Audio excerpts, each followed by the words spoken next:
দেশে উড়বে যেন স্বাধীন পতাকা, স্বাধীন দেশে উড়বে যেন স্বাধীন পতাকা, সবুজের বুকে লাল।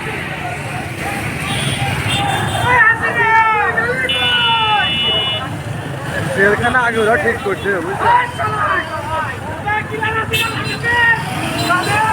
স্যার মুক্ত।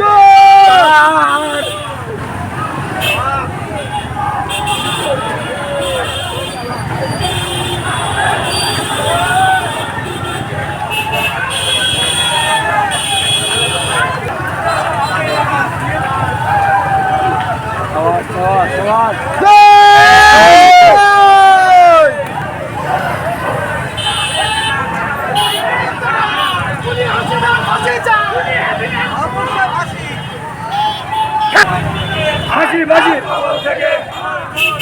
খুনি হাসিনার ফাঁসি চাই, খুনি হাসিনার ফাঁসি চাই। দুটা মারো, চলে চলে।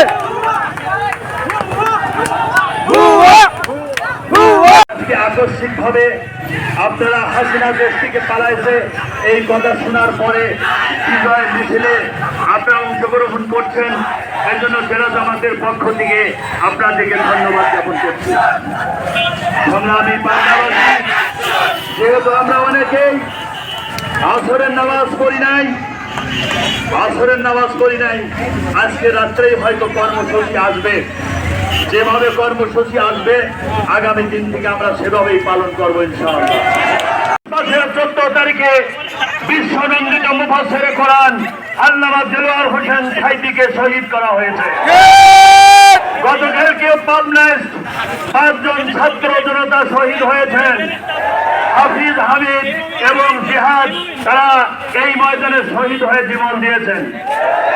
সংগ্রামী পাবনাবাসী, আমরা 15 বছরে যারা আহত হয়েছেন, যারা শহীদ হয়েছেন, যারা পঙ্গুত্ব বরণ করেছেন, যারা ব্যবসায় ক্ষতিগ্রস্ত হয়েছেন, যারা চাকরিচ্যুত হয়েছেন, যারা ঘর বাড়ি হারিয়েছেন, তাদেরকে শ্রদ্ধার সঙ্গে স্মরণ করছি।